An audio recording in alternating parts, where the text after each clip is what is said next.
नमस्कार प्रिय दर्शकों, एक बार फिर आपका स्वागत है हमारे YouTube चैनल बीइंग टीवी में। प्रिय दर्शकों, आज फिर एक नई कहानी, एक नया वीडियो लेकर के हम हाजिर हुए हैं। आज की जो कहानी है, आज का जो प्रसंग है, यह बड़ा ही मोटिवेशनल है, बड़ा ही ज्ञानवर्धक है। प्रिय दर्शकों, एक तोता ने बताया कि जो मनुष्य अपने जीवन में यह 4 गलतियां नहीं करता है, वह कभी गरीबी का मुंह नहीं देखता, कभी गरीब नहीं रहता। कहानी शुरू करने से पहले अगर आप हमारे चैनल पर पहली बार आए हैं तो चैनल को सब्सक्राइब करें, बेल आइकन ऑन करें, अच्छे कमेंट किया करें ताकि हर आने वाले वीडियो का नोटिफिकेशन सबसे पहले आपको मिले और प्रिय दर्शकों, आप उसका फायदा उठा सकें। शुरू करते हैं। दर्शकों, आज की प्यारी सी कहानी, यह प्यारा सा वीडियो। प्रिय दर्शकों, एक समय की बात है, किसी नगर में एक भोला नाम का व्यक्ति रहता था। वह भोला बड़ा ही गरीब, बड़ा ही दीनहीन था। उसके घर में खाने के लिए 2 वक्त की रोटी भी नहीं थी। भोला की पत्नी और उसके बच्चे जैसे तैसे अपना जीवन निर्वाह कर रहे थे। प्रिय दर्शकों, भोला जो था वह बहुत आलसी था। वह कभी कोई कार्य नहीं करता था, मन लगाकर के कोई काम नहीं करता था और पूरा दिन अपने घर पर पड़ा रहता था, आराम करता रहता था। भोला के आलस के चलते भोला दिन पर दिन कंगाल होता जा रहा था। प्रिय दर्शकों, भोला की पत्नी भी अपने पति से कहती थी कि पिया जी, आप कोई काम नहीं करते हो, धन अर्जित नहीं करते हो। अगर ऐसा ही चलता रहा तो हमारे बच्चे भूखे मर जाएंगे। हमारे घर में खाने के लिए 2 वक्त का खाना भी नहीं है। बच्चे रोते बिलखते रहते हैं। अब आप ही बताइए, मैं उन्हें क्या बनाकर खिलाऊं, किस प्रकार उनकी भूख मिटाऊं। प्रिय दर्शकों, परंतु वह भोला अपनी पत्नी की बात सुनकर कुछ दिन तो काम किया करता था।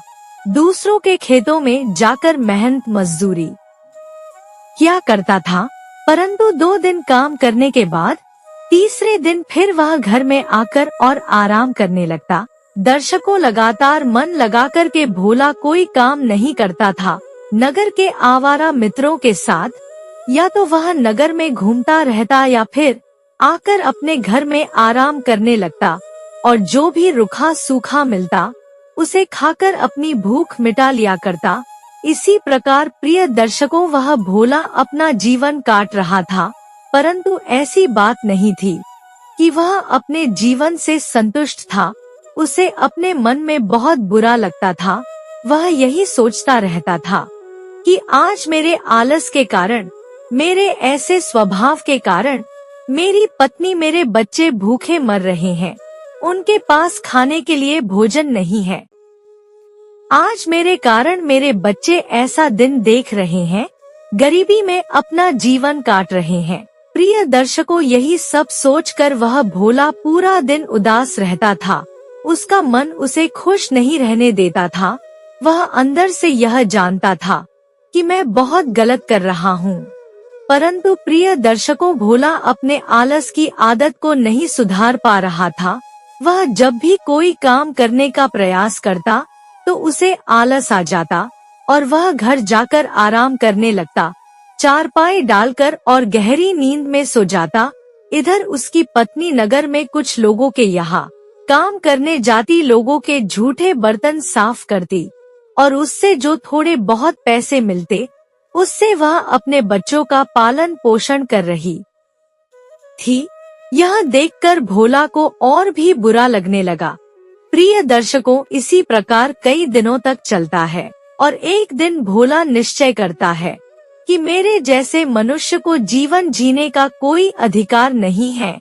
जो अपनी पत्नी, अपने बच्चों का लालन पालन नहीं कर सकता, ऐसे मनुष्य को आत्महत्या कर लेनी चाहिए। यही सोचकर प्रिय दर्शकों, भोला जंगल की तरफ निकल पड़ता है। वह अपने बीवी बच्चों को कुछ भी नहीं बताता है और कहता है कि मैं बहुत जल्द लौट कर आऊंगा।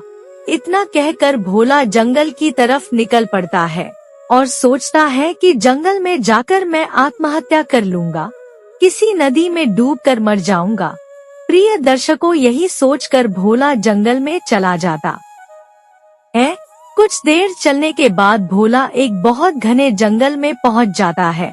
घने जंगल में पहुंचकर वह थक हार कर एक पेड़ के नीचे जाकर बैठ जाता है और रोने लगता है। प्रिय दर्शकों, अब तो भोला बहुत जोर जोर से रोने लगता है। तभी पेड़ के ऊपर बैठा एक तोता यह देखता है कि पेड़ के नीचे बैठकर एक मनुष्य रो रहा है। तब वह तोता उड़ता हुआ नीचे आता है और भोला के पास आकर बैठ जाता है। तोता कहता है कि हे मनुष्य, तुम क्यों रो रहे हो? तुम्हारे जीवन में क्या दुख तकलीफ है? तुम मुझे बता सकते हो सकता है मैं तुम्हारी कोई सहायता कर सकूं। तब प्रिय दर्शकों, भोला कहता है कि हे तोता भाई, मेरा जीवन किसी नर्क से कम नहीं है। घर पर मेरी पत्नी, मेरे बच्चे भूखे मर रहे हैं, गरीबी में अपना जीवन काट रहे हैं, परंतु मुझसे कोई काम नहीं बनता है। मैं जो भी काम करने जाता हूँ, कुछ देर करने के बाद मुझे आलस आ जाता है और आकर मैं अपने घर में सो जाता हूँ। मेरे इसी आलस के चलते आज मेरे परिवार की ऐसी हालत है, मेरे घर की ऐसी हालत है। ऊपर वाले ने मुझे बहुत बड़ी कमी दी है।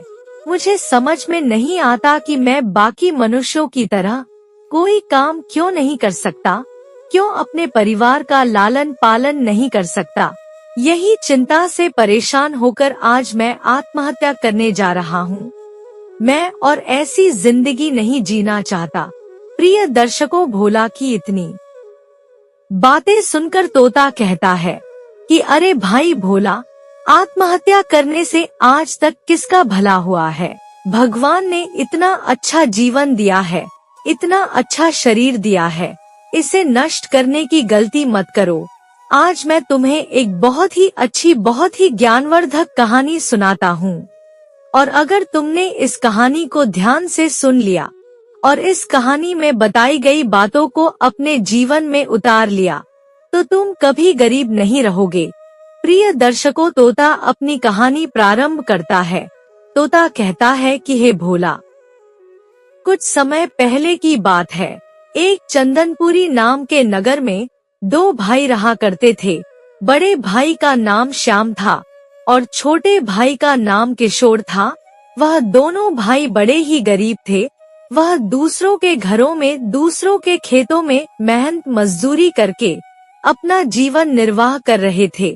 उनके माता पिता की मृत्यु कुछ समय पहले हो चुकी थी। अब घर में वह दोनों भाई ही बचे थे और जैसे तैसे अपना जीवन काट रहे थे। श्याम और किशोर दोनों ही एक दूसरे से बड़ा प्रेम करते थे। पूरा दिन मेहनत मजदूरी करने के बाद उन्हें जो भी पैसे मिलते, उनसे वह घर में भोजन आदि की वस्तुएं लेकर आते और उसके बाद भोजन बनाकर अपना पेट भरते। इसी प्रकार प्रिय दर्शकों, श्याम और किशोर अपना जीवन निर्वाह कर रहे थे। कई सालों तक इसी प्रकार चलता है। फिर एक दिन की बात है। श्याम अपने छोटे भाई किशोर से कहता है कि भाई, हम कब तक इस प्रकार गरीबी में अपना जीवन काटेंगे? कब तक हम इस पुरानी सी झोपड़ी में रहेंगे?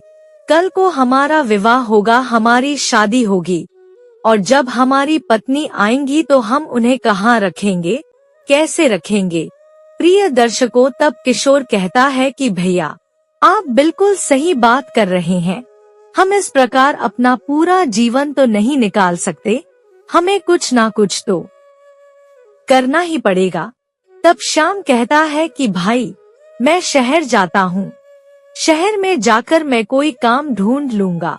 शहर में काम करने के कुछ अच्छे पैसे मिलेंगे, और एक बार शहर में मेरा काम चल पड़ा तो मैं तुम्हें भी शहर में बुला लूंगा और हम मिलकर आराम से शहर में रहेंगे। प्रिय दर्शकों, जब किशोर अपने बड़े भाई की इतनी बातें सुनता है तो वह कहता है कि भैया, यह तो बड़ी ही अच्छी बात है। आप कल ही शहर चले जाइए और जब आपका काम सही चलने लगे, जब आप कुछ धन जोड़ लें, तो उसके बाद आप मुझे भी बता देना, मैं भी आपके पास शहर में चला आऊंगा। अब तो दर्शकों, अगले ही दिन वह श्याम अपना सामान बांधकर और शहर के लिए चल देता है। शहर में जाकर श्याम बहुत मेहनत करता है, कई जगह पर काम करता है। इधर किशोर गांव पर लोगों के खेतों में मेहनत मजदूरी करके अपना जीवन गुजार रहा था और उधर शहर में वह श्याम धीरे धीरे धनवान बन जाता है। उसका व्यापार चल पड़ता है। अब तो प्रिय दर्शकों, कुछ ही सालों में श्याम बहुत धनवान हो जाता है, अपना खुद का मकान खरीद लेता है और शहर में ही एक बड़ी ही सुंदर स्त्री से विवाह कर लेता है।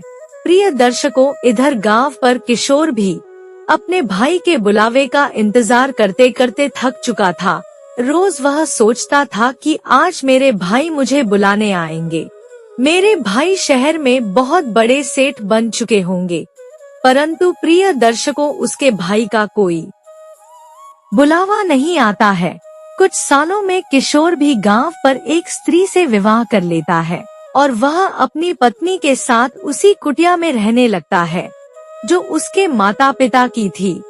किशोर दूसरों के खेतों में हल चलाता, मजदूरी करता और उससे जो पैसे मिलते उनसे ही अपना और अपनी पत्नी का पेट भरता। कुछ समय तक ऐसा ही चलता रहता है। फिर एक दिन किशोर की पत्नी गर्भवती हो जाती है। पत्नी के गर्भवती होते ही किशोर बड़ा प्रसन्न होता है, सोचता है कि अब हमें संतान का सुख प्राप्त होने वाला है। परंतु प्रिय दर्शकों, उसके मन में एक दुख भी था। वह यह भी सोच रहा था कि हमसे हमारा और हमारी पत्नी का खर्चा बड़ी मुश्किल से निकल रहा है। 2 समय का भोजन हमें बड़ी मुश्किल से मिल रहा है। अगर हमारी संतान आ गई, हमारा पुत्र आ गया, तो हम उसका लालन पालन कैसे करेंगे, कैसे उसे 2 समय का भोजन देंगे। परंतु प्रिय दर्शकों, संतान के आने की खुशी में वह अपने दुख को भूल जाता है और बड़ा ही प्रसन्न होकर अपनी मेहनत 2 गुना कर देता है। अब तो वह किशोर दिन में भी दूसरों के यहाँ मजदूरी करता और रात होते ही दूसरी जगह जाकर मेहनत करने लगता। कुछ समय में किशोर की पत्नी एक बड़े ही सुंदर पुत्र को जन्म देती है। अब तो बाप बनने की खुशी में किशोर बड़ा ही प्रसन्न था। परंतु प्रिय दर्शकों, किशोर इतना धन अर्जित नहीं कर पा रहा था कि वह अपनी संतान और अपनी पत्नी का पालन पोषण कर सके। पूरा दिन गांव में दूसरों के खेतों में मजदूरी करने के बाद भी किशोर को कई बार रात में भूखा सोना पड़ता था। वह जो भी भोजन बचता था अपनी पत्नी और अपने पुत्र को खिला देता था और खुद भूखा सो जाता था। प्रिय दर्शकों, तोता आगे कहता है कि हे भोला, इस प्रकार कई दिन निकल जाते हैं, परंतु धीरे धीरे ऐसी स्थिति आ जाती है कि किशोर के पास इतना भी धन नहीं था कि वह अपने पुत्र और अपनी पत्नी को 2 समय का भोजन खिला सके। अब तो किशोर की पत्नी और उसका पुत्र पूरा दिन भूखा रहते हैं और भूख के मारे किशोर का पुत्र रोने लगता है। वह अपनी माता से कहता है कि माँ, मुझे खाने के लिए कुछ दे दो, बहुत भूख लगी है। परंतु प्रिय दर्शकों, वह बेचारी क्या करती, घर में तो खाने की कोई वस्तु थी ही नहीं। यह देखकर किशोर की पत्नी बड़ी दुखी होती है और रोने लगती है। तो शाम को जब मेहनत मजदूरी करके किशोर अपनी कुटिया में लौट कर आता है, तो वह अपनी पत्नी को रोता हुआ देखता है तो बड़ा उदास हो जाता है। किशोर की पत्नी कहती है कि स्वामी, हमारा पुत्र सुबह से भूखा है, वह हमसे भोजन के लिए विनती कर रहा है, परंतु हमारे पास उसे देने के लिए कुछ नहीं है, आप कुछ करिए। दर्शकों, अपने पुत्र की ऐसी हालत देखकर किशोर भी रोने लगता है।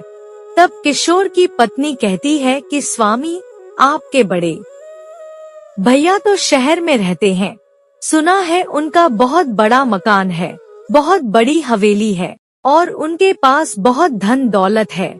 शहर में वह बड़े आदमी बन चुके हैं। आप शहर जाइए और अपने बड़े भैया से कुछ सहायता मांगिए, वह आपकी सहायता अवश्य करेंगे। आप जेठ जी से जाकर कुछ धन मांग कर ले आइए, कुछ दिनों तक हम उससे पेट भर के खाना खा सकेंगे। प्रिय दर्शकों, अपनी पत्नी की बातें सुनकर किशोर कहता है कि प्रिय, तुमने सही कहा, मुझे शहर जाना चाहिए और अपने बड़े भैया से मदद मांगनी चाहिए।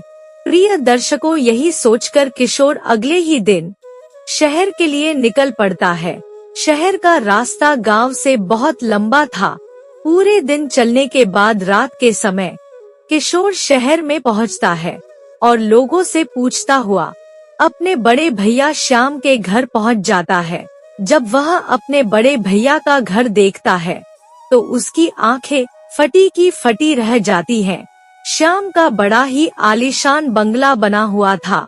बंगले के बाहर कई नौकर चाकर काम कर रहे थे। कई गाड़ियां खड़ी थी। यह देखकर किशोर बड़ा ही प्रसन्न होता है और मकान के अंदर जाने लगता है। तभी मकान के बाहर खड़ा चौकीदार किशोर को रोक लेता है और कहता है कि अरे भाई, कहाँ चले जा रहे हो? गरीबों को, भिखारी को अंदर जाने की अनुमति नहीं है। तब किशोर कहता है कि नहीं भाई, यह मेरे बड़े भैया का घर है, मैं उनका छोटा भाई हूँ, मुझे अंदर जाने दो। परंतु प्रिय दर्शकों, किशोर की ऐसी हालत देखकर वह चौकीदार उसकी बातों पर भरोसा नहीं करता है और अंदर जाकर पूछता है। चौकीदार कहता है कि मालिक, बाहर कोई किशोर नाम का लड़का आया है और वह बोल रहा है कि वह आपका छोटा भाई है। प्रिय दर्शकों, चौकीदार की यह बातें सुनकर श्याम कुछ हैरान हो जाता है और कहता है कि हाँ, वो मेरा छोटा भाई है, उसे अंदर आने दो। अब तो प्रिय दर्शकों, चौकीदार बाहर जाता है और किशोर को पूरे आदर सम्मान के साथ घर के अंदर लेकर आता है। किशोर जब अपने बड़े भाई श्याम को सूट बूट पहने हुए और एक बड़े आदमी के रूप में देखता है तो वह रोने लगता है और अपने बड़े भाई श्याम के गले लग जाता है। कहता है कि भैया, मेरी हालत बहुत बुरी है, मेरे पास गांव पर खाने के लिए 2 समय का भोजन भी नहीं है। मैं इतने वर्षों से आपके बुलावे की राह देख रहा हूँ। भैया, आपने मुझे बुलाया क्यों नहीं? आप तो शहर में इतने बड़े आदमी बन चुके हो, इतने धनवान बन चुके हो, तो आपने मुझे शहर में क्यों नहीं बुलाया? प्रिय दर्शकों, तोता आगे कहता है कि हे भोला, वह जो बड़ा भाई श्याम था वह शहर में आकर बहुत बदल गया था। अब वह अपने छोटे भाई से प्रेम नहीं करता था, उसे तो बस धन दौलत और अपने ऐशो आराम से प्रेम था। श्याम कहता है कि अरे मेरे भाई, मैं तुम्हें क्या बताऊं, शहर में धन अर्जित करना बड़ा ही कठिन काम है, बहुत मेहनत करना पड़ता है, पूरे दिन पूरी रात जाग कर काम करना पड़ता है, तब जाकर कुछ पैसे मिलते हैं। अभी तो हमारी हालत भी बहुत खराब चल रही है, हमारा धंधा, हमारा व्यापार अभी मंदा चल रहा है। इसीलिए हमने सोचा कि जब व्यापार अच्छा चलेगा, जब कोई काम होगा, तब तुम्हें बुलाएंगे। दर्शकों, तब किशोर कहता है कि भैया, वह सब तो ठीक है, परंतु आप हमारी कोई सहायता करिए, हमें धन की आवश्यकता है। घर पर हमारी पत्नी और बच्चे भूखे बैठे हैं, हमारे पुत्र को खाने के लिए भोजन नहीं मिल रहा है। आप हमें कुछ पैसे दे दीजिए तो हमें कुछ दिनों का सहारा हो जाएगा। अब श्याम कहता है कि भाई, पैसे तो मैं तुम्हें दे दूंगा, परंतु अब तुम आए हो तो मेरी कुछ सहायता कर दो, बस कुछ दिन की बात है, उसके बाद तुम पैसे लेकर चले जाना, मैं तुम्हें पैसे अवश्य दूंगा, आखिर तुम मेरे छोटे भाई हो। दर्शकों, अपने बड़े भाई की ऐसी बातें सुनकर किशोर कहता है कि भैया, आप बताइए क्या काम करना है, मैं अभी कर देता हूँ। मुझे पता था कि आप मेरी सहायता अवश्य करेंगे, बताइए भैया क्या काम है। तब श्याम कहता है कि भाई, कई दिनों से हमारा नौकर आ नहीं रहा है, छुट्टी लेकर ना जाने कहाँ चला गया है। तुम्हें घर के कुछ काम करना है, बाजार जाकर सामान लाना है, घर की साफ सफाई करना है। तुम्हारी भाभी से तो ज्यादा काम नहीं बनता है, उसकी काम करने की आदत नहीं है। इसलिए तुम्हें ही करना पड़ेगा। दोनों समय का खाना बनाना है, सबके कपड़े धोना है और गाड़ियाँ साफ करना है।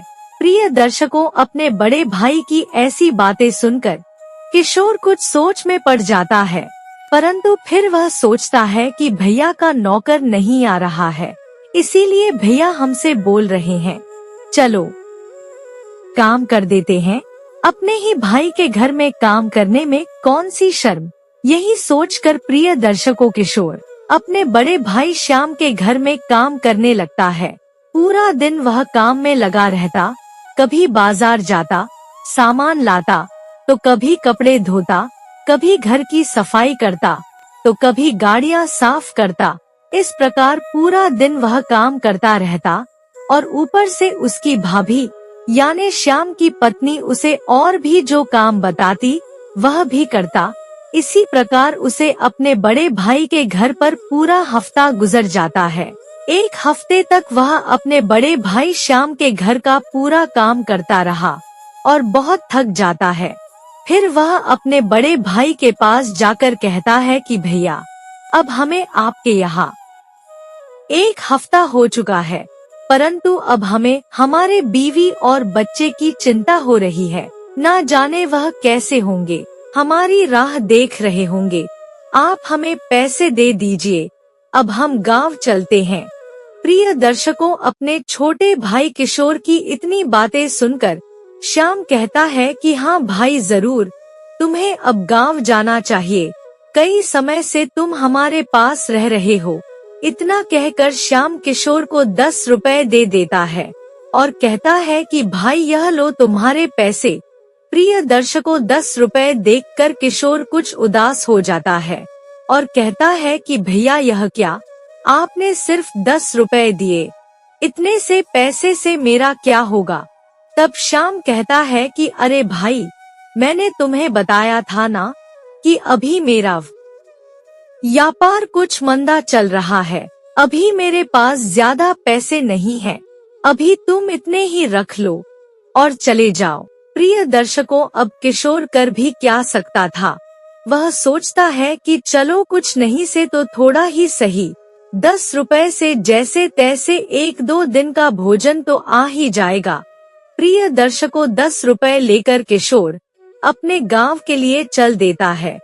जब किशोर अपने गांव के लिए चलने को होता है तो श्याम पीछे से कहता है कि भाई किशोर, अगले हफ्ते मेरा जन्मदिन है। अपने जन्मदिन पर मैं एक बहुत बड़ी दावत देने वाला हूँ। तुम अपनी पत्नी और अपने बच्चों के साथ जरूर आना, आखिर तुम मेरे छोटे भाई हो।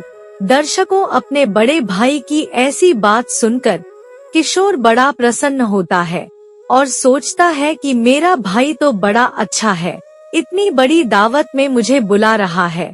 अब किशोर अपने गांव के लिए चल देता है और गांव पर पहुंचकर वह अपनी पत्नी को 10 रुपए देता है और कहता है कि प्रिय भैया ने मुझे 10 रुपए ही दिए हैं, तुम इन्हें संभाल कर रख लो, जितने हो सके उतने दिनों तक हमें यह 10 रुपए से अपना गुजारा करना है। तब किशोर की पत्नी कहती है कि यह क्या पतिदेव, आपने एक हफ्ते तक अपने बड़े भाई के यहाँ इतना काम किया, जेठ जी ने आपसे इतना काम करवाया, नौकरों की तरह आपके साथ सुलूक किया, उसके बाद आपको दिया भी तो क्या, सिर्फ 10 रुपए, भला 10 रुपए से क्या ही होगा। दर्शकों, किशोर कहता है कि प्रिय, अभी भैया का व्यापार अच्छा नहीं चल रहा है, इसीलिए उन्होंने सिर्फ 10 रुपए दिए, परंतु उन्होंने हमें अगले हफ्ते शहर बुलाया है। उनके जन्मदिन पर वह एक बहुत बड़ी दावत दे रहे हैं, उसमें हमें बुलाया है। दावत में बड़ा ही स्वादिष्ट भोजन मिलेगा, हम अपने पुत्र को लेकर जरूर चलेंगे। प्रिय दर्शकों, यह बात सुनकर किशोर की पत्नी भी प्रसन्न हो जाती है। अब धीरे धीरे एक हफ्ता निकल जाता है और किशोर अपनी पत्नी के साथ अपने पुत्र को लेकर शहर के लिए चल देता है। किशोर और उसकी पत्नी बड़े ही प्रसन्न थे। वह सोच रहे थे कि दावत में बड़ा मजा आएगा, स्वादिष्ट भोजन खाने को मिलेगा। पूरा दिन चलने के बाद शाम को किशोर और उसकी पत्नी अपने बड़े भाई श्याम के घर पर पहुंच जाते हैं। जब वह श्याम के घर पहुंचे तो श्याम बड़े बड़े लोगों के साथ बैठकर बातें कर रहा था। बहुत देर तक किशोर और उसकी पत्नी द्वार पर ही खड़े रहे, परंतु कोई भी उनका स्वागत करने नहीं आया। कुछ देर बाद श्याम आता है और कहता है कि अरे भाई, तुम यहाँ क्यों खड़े हो, अंदर आओ। प्रिय दर्शकों, श्याम अपने छोटे भाई किशोर और उसकी पत्नी को अंदर बुलाता है और कहता है कि तुम दोनों उधर जाकर बैठ जाओ, अभी बड़े लोग, बड़े व्यापारी भोजन कर रहे हैं, उसके बाद तुम भोजन कर लेना। दर्शकों, अब तो किशोर और उसकी पत्नी अपने पुत्र को लेकर कोने में जाकर बैठ जाते हैं। कई देर तक वह चुपचाप कोने में बैठे रहते हैं, परंतु श्याम उन्हें बुलाने नहीं आता है। जब सभी लोग भोजन करके अपने घर के लिए रवाना हो जाते हैं, दावत खत्म हो जाती है, तब श्याम आता है और कहता है कि अरे भाई, मुझे माफ करना, मेरे बड़े बड़े मित्र आए थे, इसलिए मैं तुम्हें बुलाना भूल गया, परंतु अब तुम चिंता ना करो, तुम्हें भोजन करना है और आज रात यही रुकना है, कल सुबह होते ही तुम चले जाना। आज रात आराम से हमारे घर पर रहो, हमारे नौकर साफ सफाई कर रहे हैं, दावत में जो गंदगी हो गई उसे उठा रहे हैं, अगर तुम बुरा ना मानो तो क्या तुम उनकी मदद कर सकते हो। प्रिय दर्शकों, किशोर कहता है कि जी भैया जरूर।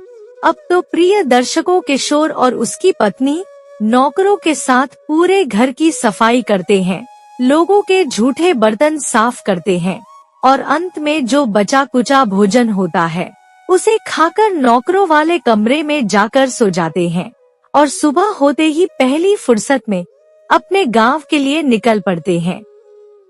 प्रिय दर्शकों, किशोर और उसकी पत्नी बड़े दुखी थे, बड़े उदास थे। उन्हें अपने बड़े भाई का ऐसा व्यवहार बिल्कुल अच्छा नहीं लगता है। वह सोच रहे थे कि हम तो बड़ी खुशी से गए थे, परंतु भैया ने हमारे साथ बहुत गलत किया। किसी ने सही कहा है कि गरीब का इस दुनिया में कोई नहीं होता। प्रिय दर्शकों, चलते चलते किशोर और उसकी पत्नी जंगल से होते हुए निकल रहे थे, तभी वह देखते हैं कि एक पिंजरे में बड़ा ही सुंदर तोता बंद है और वह पिंजरा एक पेड़ के नीचे रखा है। उस तोते को देखकर किशोर का पुत्र कहने लगता है कि पिताजी, मुझे वह तोता चाहिए, वह तोता कितना सुंदर है, चलिए उसे घर लेकर चलते हैं। दर्शकों, अब किशोर आसपास देखता है, परंतु उसे कोई भी मनुष्य नहीं दिखता। तब वह सोचता है कि किसी ने इस तोते को यहाँ छोड़ गया है, चलो ले चलते हैं। यही सोचकर किशोर उस तोते को अपने घर लेकर आ जाता है और घर पर लाकर अपनी कुटिया में रख लेता है। किशोर का पुत्र उस तोते के साथ बड़ा ही प्रसन्न था। वह तोता किशोर के पुत्र से बहुत बातें करता था, उसके साथ बहुत खेलता था। यह देखकर किशोर भी बड़ा प्रसन्न था, परंतु प्रिय दर्शकों, किशोर के वह 10 रुपए अब खत्म हो चुके थे जो उसे उसके बड़े भाई श्याम ने दिए थे। अब एक बार फिर किशोर के घर में खाने के लाले पड़ चुके थे। किशोर और उसकी पत्नी बड़े ही दुखी, बड़े ही चिंतित थे। सोच रहे थे कि ऐसा कब तक चलता रहेगा, आखिर कब तक हमें अपना जीवन गरीबी में जीना पड़ेगा। अब प्रिय दर्शकों, रात का समय हो जाता है और किशोर की पत्नी और उसका पुत्र भूखे ही सो जाते हैं, क्योंकि भोजन करने के लिए उनके पास कोई भी वस्तु नहीं थी। अब अपने पुत्र की ऐसी हालत को देखकर वह किशोर अपनी कुटिया से बाहर आकर और रोने लगता है। वह अपने आप को कोसने लगता है। तभी वह तोता अपने पिंजरे में से कहता है कि अरे किशोर, तुम क्यों रो रहे हो, आखिर क्या बात है। तब किशोर कहता है कि हे तोता, मुझे बहुत चिंता है, मैं बहुत गरीब हूँ, मेरा पुत्र भूखा सो रहा है, मेरे पास इतना भी धन नहीं है कि मैं अपने पुत्र का, अपनी पत्नी का पेट भर सकूं। तब वह तोता कहता है कि अरे किशोर, तुम्हें चिंता हो रही है तो तुम कुछ शराब पी लो, तुम्हारी चिंता दूर हो जाएगी। तब किशोर कहता है कि अरे तोता, तुम कैसी बातें कर रहे हो, भला शराब पीने से क्या होगा। मुझे अभी यह सोचना है कि मैं किस प्रकार धन अर्जित कर सकता हूँ, ऐसा क्या कार्य कर सकता हूँ ताकि मैं अपने बच्चे को और अपनी पत्नी को एक अच्छी जिंदगी दे सकूं। तब तोता कहता है कि तुम जो भी सोचना चाहते हो वह तुम तभी सोच सकते हो जब तुम्हें कोई चिंता ना रहे। इसलिए मैं तुमसे बोल रहा हूँ कि शराब की दुकान पर जाकर और कुछ शराब पी लो। प्रिय दर्शकों, किशोर कहता है कि परंतु तोता, मेरे पास शराब खरीदने के लिए पैसे नहीं हैं। तो तोता कहता है कि अरे किशोर, तुम्हारे पास 2 बैल हैं, तुम उनमें से एक बैल को बेच दो और उससे जो पैसे मिलेंगे उससे तुम शराब पी लेना, उसके बाद तुम्हें बहुत अच्छा लगेगा। अब प्रिय दर्शकों, अगले दिन किशोर ऐसा ही करता है। वह अपने एक बैल को नगर के सेठ के यहाँ बेच देता है और उससे जो पैसे मिलते हैं उनसे जाकर शराब खरीद लेता है और उसे पी लेता है। शराब पीने के बाद वह नशे में अपनी सारी चिंताओं को भूल जाता है।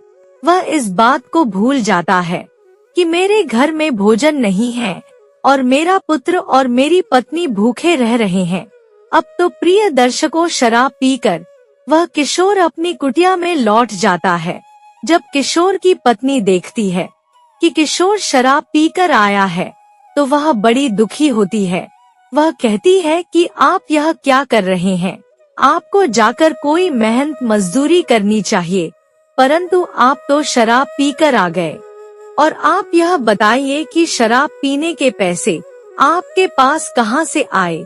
तब किशोर कहता है कि प्रिय, मैंने अपना एक बैल सेठ को बेच दिया है और उससे जो पैसे मिले उससे मैंने शराब पी ली। प्रिय दर्शकों, अब इस प्रकार वह किशोर शराब पीने लगा। जब तक उसके पास पैसे थे वह शराब पीता रहा और नशे में उसे कुछ भी याद नहीं रहता। वह अपनी सारी चिंताओं को भूल जाता। जब उसके पास शराब पीने के पैसे खत्म हो गए तो वह एक बार फिर अपने होश में आया और जब उसे यह याद आया कि मैं कितना गरीब हूँ, मेरे घर में खाने का कोई भी सामान नहीं है, तो वह एक बार फिर चिंता करने लगा। तब वह तोता एक बार फिर किशोर के पास आता है और कहता है कि अरे किशोर, तुम अब क्यों रो रहे हो, अब तुम्हें किस बात की चिंता है। तब किशोर कहता है कि तोता भाई, मैं तुम्हारी बातों में आकर शराब पीने लगा, परंतु मैं यह भूल गया कि मेरी कैसी हालत है और मैं कितना गरीब हूँ। परंतु आज मुझे यह याद आ गया है, मेरी पत्नी और मेरा बच्चा भूखे हैं और मेरे पास उन्हें भोजन कराने के लिए कोई धन नहीं है। अब तुम ही बताओ मैं क्या करूँ। तब प्रिय दर्शकों, वह तोता एक बार फिर किशोर को यह सलाह देता है कि तुम जाकर शराब पी लो, तुम्हें बहुत अच्छा लगेगा। दर्शकों, किशोर को शराब की लत लग चुकी थी। वह अपना एक और बैल सेठ के यहाँ बेच देता है और जाकर शराब पीने लगता है।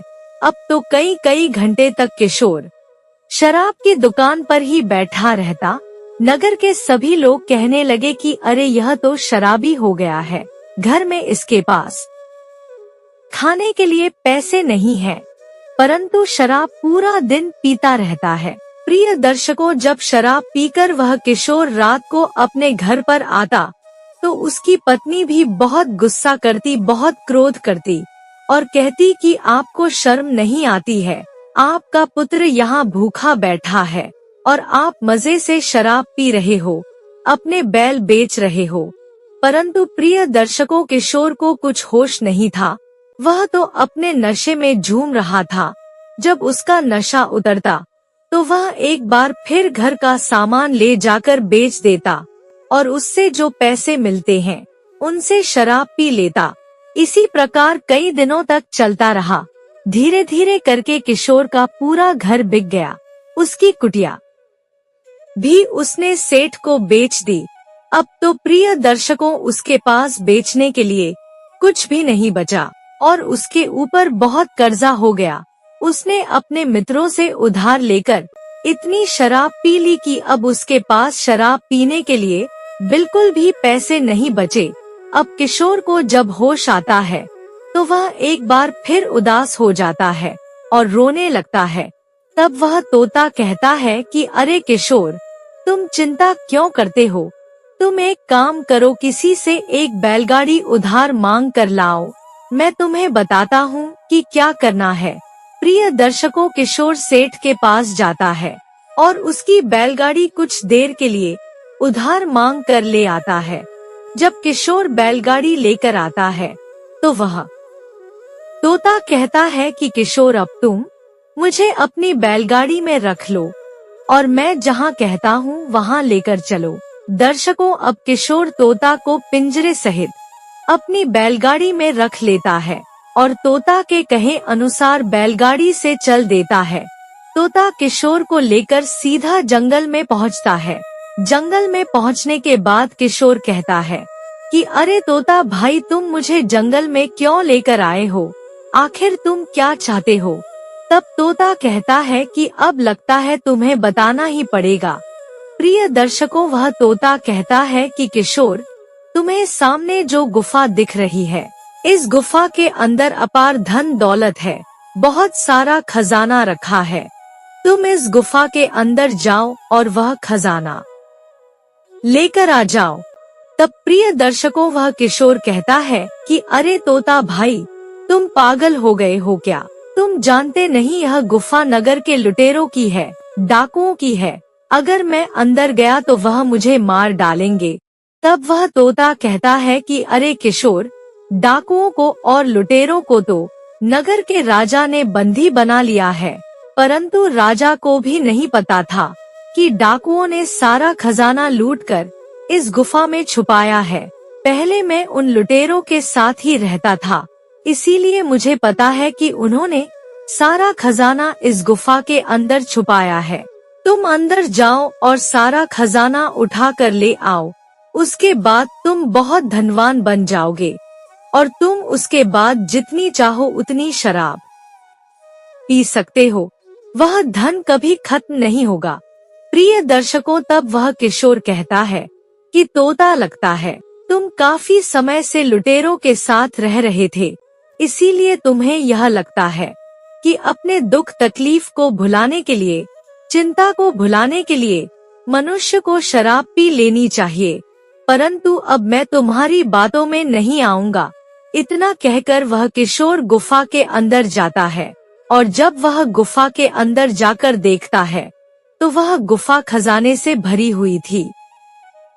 कई तिजोरियां वहां रखी हुई थी जिनमें अपार धन दौलत थी। कई सोने चांदी के जेवरात रखे हुए थे। धीरे धीरे करके वह किशोर सारी धन दौलत को निकालकर और अपनी बैलगाड़ी में रख लेता है और खजाने को लेकर वह रात के अंधेरे में अपनी कुटिया पर पहुंचता है। कुटिया में जाकर वह अपनी पत्नी को कहता है कि प्रिय, मुझे बहुत सारा खजाना मिला है, बहुत धन दौलत मिली है। अब हमारे सारे दुख दूर हो जाएंगे और हम बहुत धनवान हो जाएंगे। प्रिय दर्शकों, अब धीरे धीरे किशोर और उसकी पत्नी सारी धन दौलत बैलगाड़ी से निकालकर और अपने घर में रख लेते हैं और वह बहुत धनवान हो जाते हैं। अब किशोर भी सुधर जाता है, शराब पीना छोड़ देता है और नगर में अपनी ईमानदारी से दुकान चलाने लगता है। धीरे धीरे वह तोता भी किशोर के साथ रहकर सुधर जाता है। अब उसे भी पता चल चुका था कि चिंता को भुलाने के लिए, दुखों से दूर होने के लिए मनुष्य को शराब पीने की जरूरत नहीं है, बल्कि कर्म करने की जरूरत है। सत्कर्म करने से मनुष्य हर चिंता से उभर सकता है, अपने दुख तकलीफ से बाहर निकल सकता है। प्रिय दर्शकों, इस प्रकार वह किशोर धनवान बन जाता है, नगर का सेठ बन जाता है। इतनी कहानी वह तोता भोला को सुनाता है और अंत में वह तोता कहता है कि भोला, अब मैं तुम्हें ऐसी 4 बातें बताता हूँ, अगर मनुष्य यह 4 गलती ना करे तो वह कभी गरीबी का मुंह नहीं देखेगा। नंबर 1, आलस। अगर मनुष्य आलस नहीं करेगा और पूरी मेहनत से, पूरी ईमानदारी से अपना कार्य करेगा तो वह कभी गरीब नहीं रह सकता। नंबर 2, नशा करना। अगर मनुष्य नशा नहीं करता है, शराब नहीं पीता है, तो वह कभी गरीब नहीं रह सकता, क्योंकि शराब और नशा ही मनुष्य की संपत्ति को खत्म कर देते हैं, मनुष्य के घर में गृह क्लेश करवाते हैं। नशा करने से धीरे धीरे मनुष्य की धन दौलत मकान सब खत्म हो जाता है। नंबर 3, झूठ नहीं बोलना। अगर मनुष्य झूठ नहीं बोलता है, जो बात है सत्य बोलता है और सत्य की राह पर चलता है, कभी किसी को धोखा नहीं देता है, तो वह मनुष्य कभी गरीब नहीं रह सकता। ऐसे मनुष्यों का स्वयं भगवान साथ देते हैं और ऐसे मनुष्य को कभी दुख नहीं देखने पड़ते। नंबर 4, दूसरों की मदद करना। जो मनुष्य अपने धन से दूसरों की मदद करता है, दूसरों के चेहरों पर खुशी लाता है, ऐसा मनुष्य कभी गरीब नहीं रहता। दूसरों की मदद करने वाले की मदद स्वयं भगवान करते हैं। प्रिय दर्शकों, इतनी बात वह तोता भोला को सुनाता है और भोला सारी बातें समझकर और तोता को धन्यवाद देकर अपने घर लौट जाता है। इसके बाद भोला बहुत मेहनत करता है, बहुत काम करता है और धीरे धीरे वह धनवान बन जाता है। तो प्रिय दर्शकों, हमारी आज की यह कहानी यहाँ समाप्त होती है। हम उम्मीद करते हैं कि आपको हमारी आज की यह कहानी पसंद आई होगी और आप इससे ढेर सारी प्रेरणाएं लेंगे। मिलते हैं अगली ज्ञान चर्चा के साथ अगले वीडियो में। तब तक के लिए नमस्कार, धन्यवाद।